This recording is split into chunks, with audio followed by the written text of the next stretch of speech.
क्या आपको पता है कि 60% जो न्यूबॉर्न बेबीज़ होते हैं जब उनका बर्थ होता है तो उनके कुछ दिन बाद ही उनके बर्थ की जॉन्डिस हो जाता है, उनको 60% ऑफ बेबीज़ को हो जाता है। अब एग्जैक्टली ये जॉन्डिस होता क्यों है, कॉज क्या है इसका, लेट्स ब्रेक डाउन।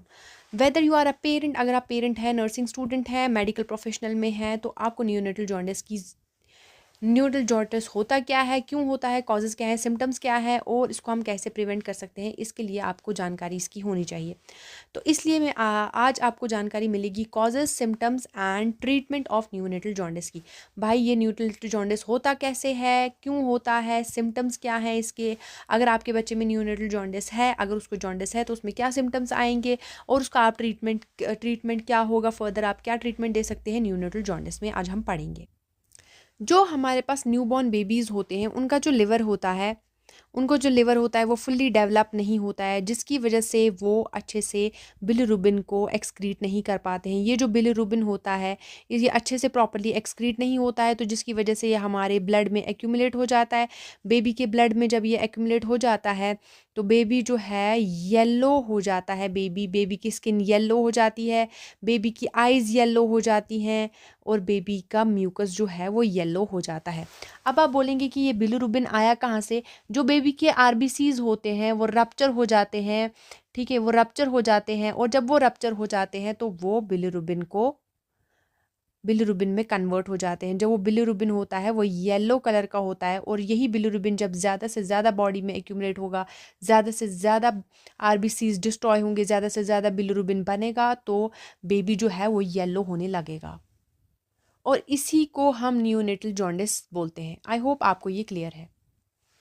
आगे हम पढ़ते हैं कि नियोनेटल जॉन्डिस होता क्या है। नियोनेटल जॉन्डिस जो है ये न्यूबॉर्न में होता है। न्यूबॉर्न की जो स्किन होती है और उसकी आइज़ होती हैं वो येलो होना स्टार्ट हो जाती हैं। अब ये येलो क्यों होती हैं? क्योंकि मैंने आपको बोला कि एक्सेस हो जाता है बिलिरुबिन का, बहुत ज़्यादा मात्रा हो जाती है बिलिरुबिन की ब्लड में, जिसकी वजह से ये जो इसकी स्किन है और इसका आइज़ है, आइज़ का भी जो वाइट पार्ट होता है, आई का ये ब्लैक है, वाइट पार्ट जो है वो येलो होने लगता है। अब बात हम करते हैं कि ये बिलिरुबिन आया कहाँ से। ये जो हमारे पास आरबीसीज होते हैं इनका ब्रेकडाउन हो जाता है, ये ब्रेकडाउन हो जाते हैं, ब्रेकडाउन होके ये बनाते हैं बिलिरुबिन। ओके, मतलब कि बिलिरुबिन जो है वो वेस्ट प्रोडक्ट है। जब ब्रेकडाउन हो जाते हैं रेड ब्लड सेल्स तो उनका वेस्ट प्रोडक्ट क्या है, वो बिलिरुबिन है, ठीक है। This is common condition. ये कॉमन कंडीशन जो होती है ये न्यूबॉर्न्स में डेवलप होती है। यूजुअली ये रिजॉल्व हो जाती है विदाउट ट्रीटमेंट, हमें कोई भी ट्रीटमेंट देने की ज़रूरत नहीं पड़ती है। लेकिन कुछ केसेस में जब जॉन्डिस जो है वो बहुत ज़्यादा फैल जाता है बॉडी में तो हमें मेडिकल अटेंशन की ज़रूरत पड़ती है। अब हम आते हैं कि कॉजेज़ क्या है, नियोनेटल जॉन्डिस किस वजह से होता है। सबसे पहले इमेच्योर लिवर। मैंने आपको बोला कि बेबी जो है वो बेबी का लिवर जो है वो फुल्ली डेवलप नहीं होता। फुल्ली डेवलप ना होने की वजह से बेबी का लिवर अब प्रॉपरली फंक्शन नहीं कर पाता है, एक्सक्रीट नहीं कर पाता है, बिलिरुबिन को बाहर नहीं निकाल पाता है लिवर से, बॉडी से बाहर नहीं निकाल पाता है, जिसकी वजह से बिलिरुबिन की मात्रा जो है वो बहुत ज़्यादा हो जाती है, क्वान्टिटी जो है वो बहुत ज़्यादा हो जाती है किसमें, बॉडी में। लिवर जो होता है न्यूबॉर्न का वो स्टिल डेवलपिंग होता है और वो प्रोसेस नहीं कर पाता है बिलिरुबिन को इफेक्टिवली जैसा उसको करना चाहिए। दूसरा है रेड ब्लड सेल्स का ब्रेकडाउन बहुत ज़्यादा हो जाता है। न्यूबॉर्न्स में बहुत ज़्यादा रेड ब्लड सेल्स होते हैं जिसकी वजह से उनका ब्रेकडाउन बहुत ज़्यादा हो जाता है। अब जब रेड ब्लड सेल्स का ब्रेकडाउन होगा तो उनका जो है बाय प्रोडक्ट, वेस्ट प्रोडक्ट, वो बिलिरुबिन ही निकलेगा। तो बिलिरुबिन की लेवल की एक्यूमुलेशन ज़्यादा से ज़्यादा हो रही है, बिलिरुबिन का लेवल ज़्यादा से ज़्यादा बढ़ जाता है बॉडी में। ब्लड टाइप इनकम्पेटिबिलिटी ये होता है कि मदर और बेबी का जो ब्लड ग्रुप होता है वो डिफरेंट होता है। अब जब ड्यूरिंग डिलीवरी जो होता है कुछ मदर का ब्लड जो है वो बेबी में चला जाता है जिसकी वजह से एंटीबॉडीज़ बनती हैं। एंटीबॉडीज़ जो मदर की एंटीबॉडीज़ होती हैं वो जाके रप्चर करती हैं, किसको रप्चर करती हैं, आरबीसी ऑफ बेबी को। आरबीसी ऑफ बेबी रप्चर होगा तो बिलिरुबिन ही प्रोड्यूस होगा, बिलिरुबिन प्रोड्यूस होगा तो ज़्यादा से ज़्यादा एक्यूमुलेशन हो जाएगी ब्लड में। ये आरबीसी है, आरबीसी का जब डिस्ट्रक्शन होगा तो बिलिरुबिन ही प्रोड्यूस होगा। आई होप आपको ये क्लियर। अब सिम्टम्स क्या होंगे, न्यूनेटल जॉन्डिस के सिम्टम्स क्या है, बॉर्न बेबीज़ में क्या सिम्टम्स आएंगे।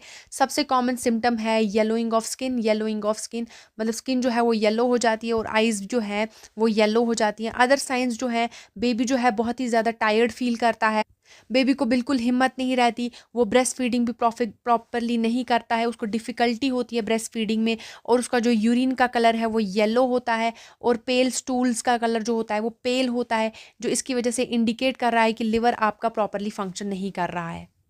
यहाँ पे अगर मैं आपको बताऊँ, ये वाला वाइट पार्ट की मैं बात कर रही थी जो कि येलो हो जाता है, और जो स्किन है सबसे पहले फेस हमारा येलो होने लगता है बेबी का। अगर सबसे पहला सिम्टम अगर जो जिसमें कम बिलिरुबिन प्रोड्यूस होते तो फेस से ही हमें सिम्टम्स शो होना स्टार्ट हो जाते हैं। अब हम कैसे डायग्नोस करेंगे या फिर डॉक्टर्स कैसे डायग्नोस करते हैं न्यूनेटल जॉन्डिस को। सबसे पहले फिजिकल एग्जामिनेशन में सीधे दिख जाता है कि येलोइंग कलर हो जाती है स्किन की या फिर आइज़ की, जिसकी वजह से पता हमें चल जाता है कि इसको क्या है, इसको जॉन्डिस है। ब्लड टेस्ट में हमें बिलिरुबिन का जब हम टेस्ट करवाते हैं तो उसका लेवल जो है वो इंक्रीज़ हो जाता है, उसका लेवल जो है ब्लड में इंक्रीज़ दिखाता है, तो जिसकी वजह से हमें पता चल जाता है कि जॉन्डिस है। एक और टेस्ट होता है जिसको हम कूप्स टेस्ट बोलते हैं। इसमें क्या दिखाता है कि ब्लड टाइप इनकम्पेटिबिलिटी, मतलब वही जो मदर और ये बेबी में ब्लड जो होता है, वो ब्लड ग्रुप जो होता है वो अलग अलग होता है, जिसकी वजह से मदर की एंटीबॉडीज़ जो है वो बेबी के आरबीसी को रैप्चर करती हैं, वही इनकम्पेटिबिलिटी शो करता है कौन, कूप्स टेस्ट।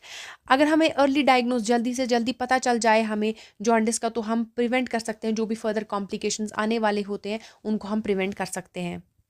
अब हम बात करते हैं ट्रीटमेंट क्या है नियोनेटल जॉन्डिस का। सबसे पहले हम फोटोथेरेपी सजेस्ट करते हैं, क्योंकि इसमें इसको हम लाइट थेरेपी भी बोलते हैं। इसमें स्पेशल ब्लू लाइट या फिर यूवी रेज़ का यूज़ किया जाता है ताकि हम ब्रेक कर सकें बिलिरुबिन को, और वो बाहर निकले, कहाँ से, थ्रू एक्सक्रीशन के प्रोसेस से वो बाहर निकले। ठीक है। दूसरा है एक्सचेंज ट्रांसफ्यूजन। इसमें क्या होता है, ये जब बहुत ही ज़्यादा बिलिरुबिन लेवल एक्सट्रीमली हाई हो जाता है ब्लड में, तो ब्लड को ट्रांसफ्यूजन किया जाता है। ब्लड की ट्रांसफ्यूजन ज़रूरत पड़ती है, ब्लड की ट्रांसफ्यूजन की ज़रूरत पड़ती है, ब्लड को ही हम निकाल देते हैं बॉडी से बाहर। इसमें एकदम से सारा का सारा ब्लड नहीं निकाला जाता, कुछ कुछ ml तक ही ब्लड निकाला जाता है और वापस से फिर चढ़ाया जाता है नया ब्लड, जिसकी वजह से जो extremely high level of bilirubin था पुराने ब्लड में वो निकल जाता है और नया ब्लड को ट्रांसफ्यूज किया जाता है ब्लड में। इसमें कुछ कॉम्प्लिकेशंस भी आती हैं। एक और है हमारे पास, जो कि हम फ्रीक्वेंट फीडिंग, बहुत ज़्यादा फीडिंग करवा सकते हैं, फ्रीक्वेंटली हम फीड करवा सकते हैं बेबी को, जिसकी वजह से बेबी जो है वो ज़्यादा से ज़्यादा स्टूल और यूरिन पास करेगा। अब जब वो स्टूल और यूरिन पास करेगा तो बिलिरुबिन बाहर निकलेगा बॉडी से, जिसकी वजह से बिलिरुबिन की कंसंट्रेशन डिक्रीज हो जाएगी बॉडी में। अब हम नियोनेटल जॉन्डिस को कैसे प्रिवेंट कर सकते हैं। इसका सबसे पहला प्रिवेंशन है early and frequent breast feeding. जब ही बेबी का बर्थ होता है हमें जल्दी से बेबी को ब्रेस्ट फीड करवाना चाहिए, जिसकी वजह से वो हाइड्रेटेड रहेगा और एलिमिनेशन होगा। यूरिन के थ्रू जो है वो बिलिरुबिन पास करेगा और स्टूल के थ्रू पास करेगा, तो बेबी में जो है वो एक्यूमुलेशन नहीं होगी बिलिरुबिन की। यहाँ पे आप देख सकते हैं ये जो मदर है ये अपने बेबी को ब्रेस्ट फीड करवा रही है। मॉनिटर बेबीज़ कंडीशन, बेबी की कंडीशन को मॉनिटर करते रहें जब तक विद फर्स्ट 48 आवर्स तक बेबी की कंडीशन को मॉनिटर करते रहें कि कोई जॉन्डिस के सिम्टम्स तो नहीं है, ये मॉनिटर करते रहें। और अगर आपको कोई भी नोटिसेबल साइन आए या फिर कोई भी आपको सिम्टम लगे तो आप पीडियाट्रिशियन से कंसल्ट कर सकते हैं, डॉक्टर से कंसल्ट कर सकते हैं। हमें कब हेल्प लेनी चाहिए या पेरेंट्स को कब हेल्प लेनी चाहिए, जब सीवियर जॉन्डिस हो जाता है, बहुत ज़्यादा yellowing of skin and eyes हो जाती है, वो ज़्यादा डार्कर हो जाती है, तब हमें जल्दी से जल्दी कंसल्ट करना चाहिए डॉक्टर को। और बेबी जो है वो बहुत ही ज़्यादा टायर्ड फील करता है और उसको मतलब उठने में दिक्कत होती है, मतलब वो बिल्कुल भी फीड नहीं कर पा रहा है, तो जिसकी वजह से हमें डॉक्टर को कंसल्ट करना चाहिए। पुअर फीडिंग की अगर हम बात करें तो बेबी जो है वो प्रॉपरली फीड नहीं कर पा रहा है और वेट भी गेन नहीं कर पा रहा है, तो इसकी वजह से हमें क्या करना चाहिए, डॉक्टर को कंसल्ट करना चाहिए। यही हमने पढ़ा कि न्यूनेटल जॉन्डिस जो है कॉमन है और मोस्ट केसेस में ये खुद ब खुद रिजॉल्व हो जाता है, इसको किसी भी ट्रीटमेंट की ज़रूरत नहीं पड़ती है। लेकिन अगर कुछ केसेस में इसको अनट्रीटेड हमने रखा या फिर अनडायग्नोज रखा तो जिसकी वजह से सीरियस कॉम्प्लिकेशंस आ सकते हैं। इसलिए हमें ऑलवेज जो है वो मेडिकल एडवाइस लेनी पड़ती है, मेडिकल की हेल्प लेनी पड़ती है। And if you found this video helpful, please like, share and subscribe for more health tips. Thank you so much.